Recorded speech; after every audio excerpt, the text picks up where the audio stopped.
Bon dia! Dimarts 25 de novembre queden 5 dies per la volta al món a peu. Dies de molts nervis, m'està costant dormir una mica, m'estan arribant molts missatges, molts comentaris i, sens dubte, el més sorprenent és el que m'ha arribat de Xavier Cavaller. Qui és aquest senyor? És el monjo responsable del Museu de Montserrat, que m'ha dit que em volen conèixer per tot el tema aquest de la volta al món a peu. I, sense dubtar-ho, he dit que sí. Em van dir: Enric, si vols, pots venir en cotxe i aparques aquí dalt que et deixem passar. I jo, no. Ja que vinc a Montserrat, fem-ho bé i pujo caminant. He aparcat aquí a Monistrol de Montserrat i sí, em disposo a fer els 4 quilòmetres i 500 i pico de desnivell positiu que hi ha des del poble fins al monestir.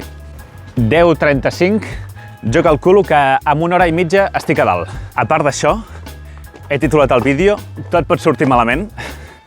No vull ser negatiu, però poden sortir... Hi ha moltes coses que poden anar malament en aquest viatge. És una aventura molt gran i poden passar moltes coses. Crec que és bo ser conscient del que pot passar per poder prevenir-ho. I aprofitarem i quan arribi dalt demanaré la benedicció i ficaré un ciri a la moreneta. Fantàstic dia de tardor, assolellat, no fa vent. Al meu darrere Sant Jeroni, sostre de Montserrat, del Bages i de la Noia. Què pot sortir malament? Què em pot fer fracassar en la volta al món a peu?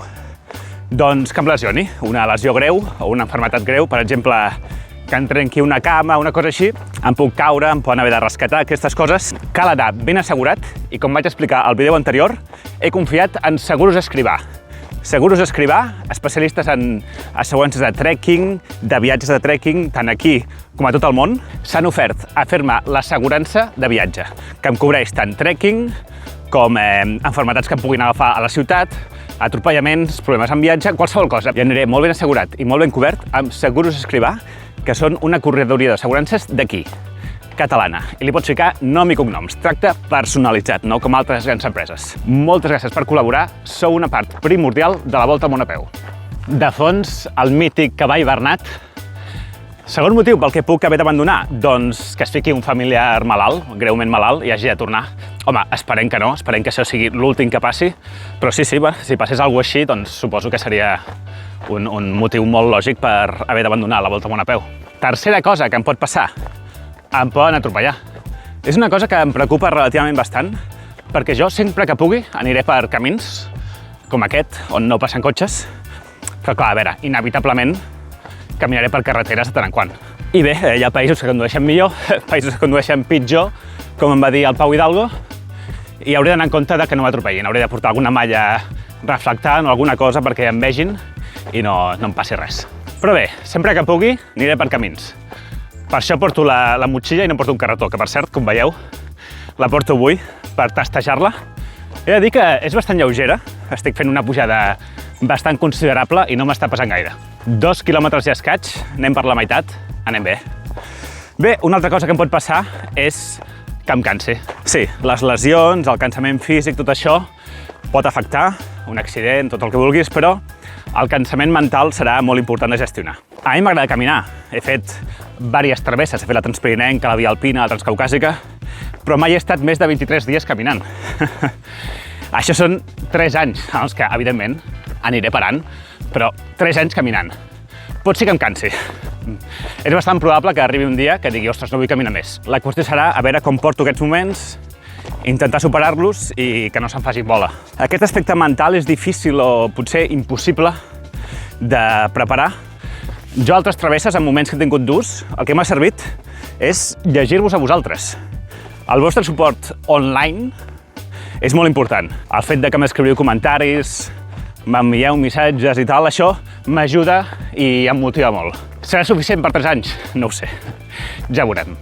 Tothom em diu «Enric, ostres, vinga, passa-t'ho molt bé, tal». Doncs mira, aquest serà un dels reptes, aconseguir-ho passar bé. Que els moments bons sobrepassin els moments dolents. A veure, en teoria hauria de ser així, perquè, ostres, estàs caminant pel món, viatjant, però no sé, és trobar l'equilibri entre el anar tirant, perquè al final, si no, no acabaré mai, i anar parant i visitant monuments o visitant gent, gaudint una mica. Bé, i per últim, Una cosa que em podria fer fracassar a la volta amb una peu serien els diners, molt important. Però bé, deixem això pel final. Ara anem a fer l'última pujada, l'últim sprint fins al monestir.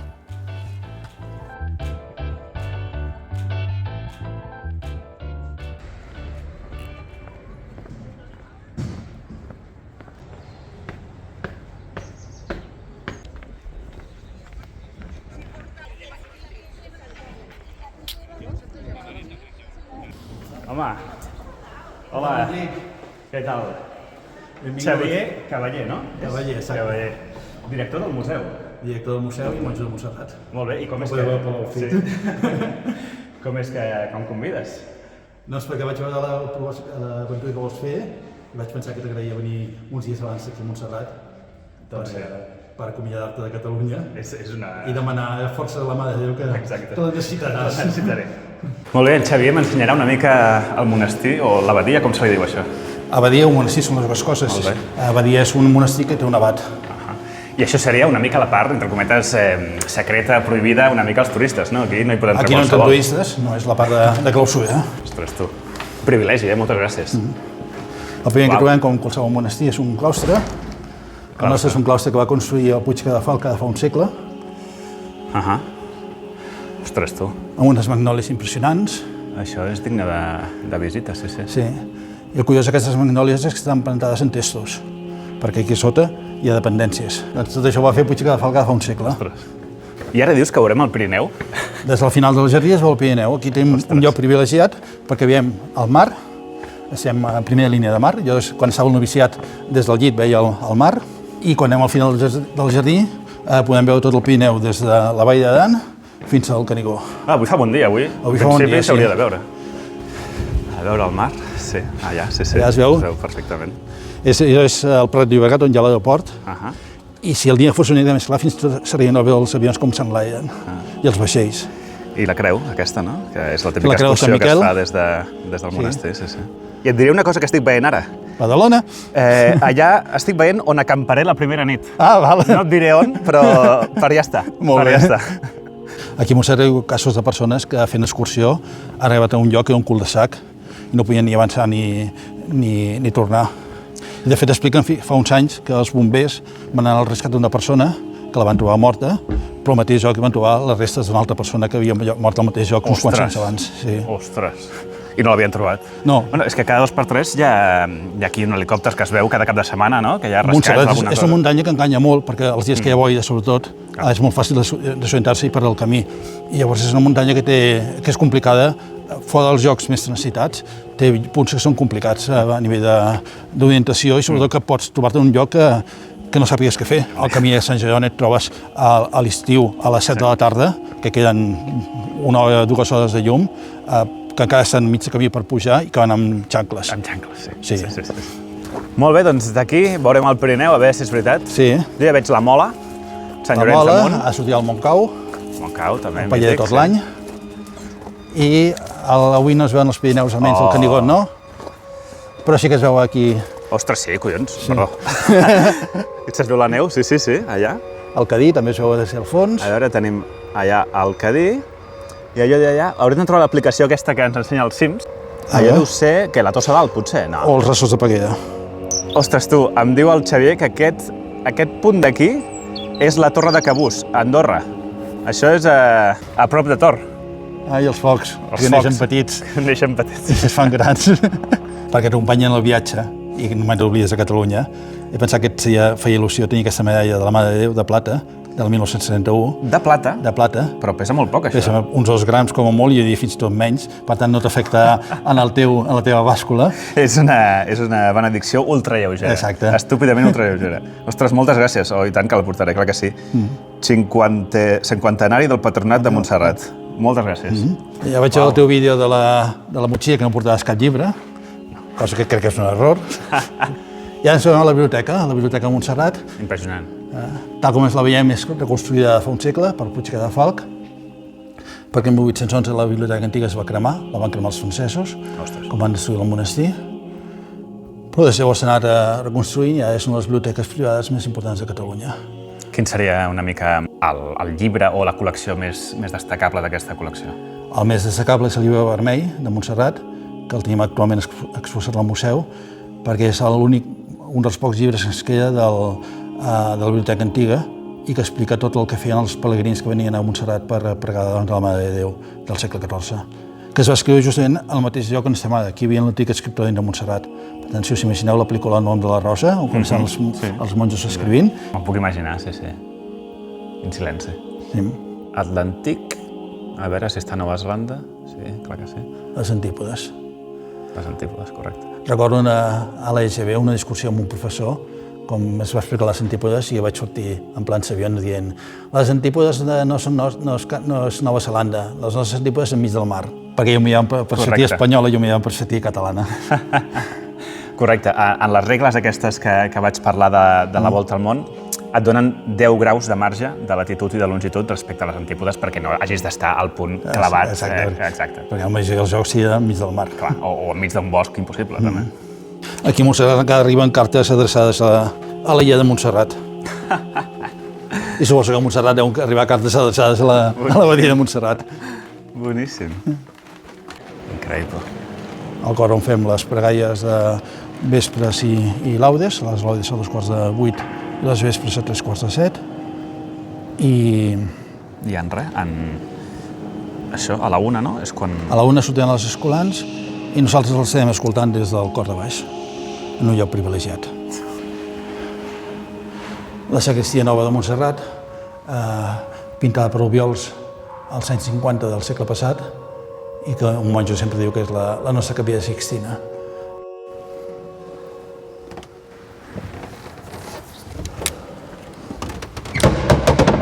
Au, que no té molla. Ha sonat de córrer uns quants.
Buf, ja està. Uf, mare meva, espectacular, espectacular. Quan el Xavi em va contactar, no m'imaginava això, la veritat. M'imaginava com quedar amb ell per fer un cafè, que m'ensenyés una mica, però no m'esperava això. Espectacular, increïble, poder veure els racons secrets de l'abadia de Montserrat, poder veure l'escolania i escoltar-la de tan a prop. I després el dinar, que és una cosa que no m'ha deixat gravar, però jo imaginava un dinar amb la resta de monjos de Montserrat, així, normal, xerrant, i no. Això ha sigut una cosa com cerimonial, però bé, en fi, no he pogut gravar. He pogut conèixer l'abat de Montserrat i molt breument li he explicat el meu projecte, m'ha desitjat sort, i després pujar a la imatge, a la Mare de Déu de Montserrat, i en fi, no sé. Sense paraules, en Xavier també m'ha regalat la història visual de Montserrat, aquest any és el mil·lenari de Montserrat, i això és, bé, doncs, imatges, a veure què tal aquest llibre. Bé, en fi, sense paraules. Ara, després d'aquest xute d'espiritualitat i catalanitat, costa parlar de diners, però bé, així tancaré el vídeo. A veure, un dels motius per què pots fracassar la volta al món a peu és que em quedi sense calés, està clar. Molts em pregunteu quina serà la meva via de finançament d'aquesta gran aventura, no? A veure, per començar tindré els meus estalvis, doncs porto treballant molts anys i he estalviat una miqueta, tampoc et pensis que molt, però bueno, algo tinc. Després tinc el partner de YouTube. Si aquest projecte interessa i molts mireu els meus vídeos, doncs YouTube em dona una petita quantitat per cada vídeo i bueno, tot suma. Serà suficient?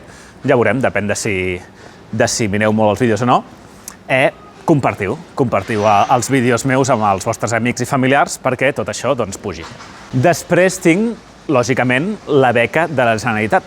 Per qui no ho sàpiga, la Generalitat de Catalunya m'ha donat una beca Propulsió, que se li diu, que és una beca per creadors de contingut que fan vídeos en català.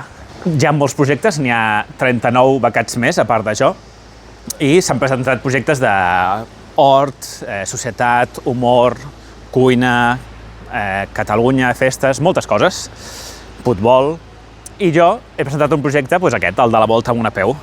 M'agradaria deixar clar que la Generalitat no em paga la festa, és a dir, la Generalitat no em paga per fer la volta amb una peu, la Generalitat em paga per fer vídeos en català, i això és el que em paga, vull dir, no us penseu aquí que tal, jo he de fer una feina, és a dir, cada dia m'estaré hores editant els vídeos perquè vosaltres els podeu veure, i això és pel que rebo aquesta beca de la Generalitat, que són 10.000 euros, que per cert van a IRPF, per tant es queden en uns 8.000, i molts m'heu dit, home, 8.000, 10.000 euros no arriben per 3 anys, i certament és una quantitat molt generosa, jo agraeixo a la Generalitat això, però no m'arriben per 3 anys.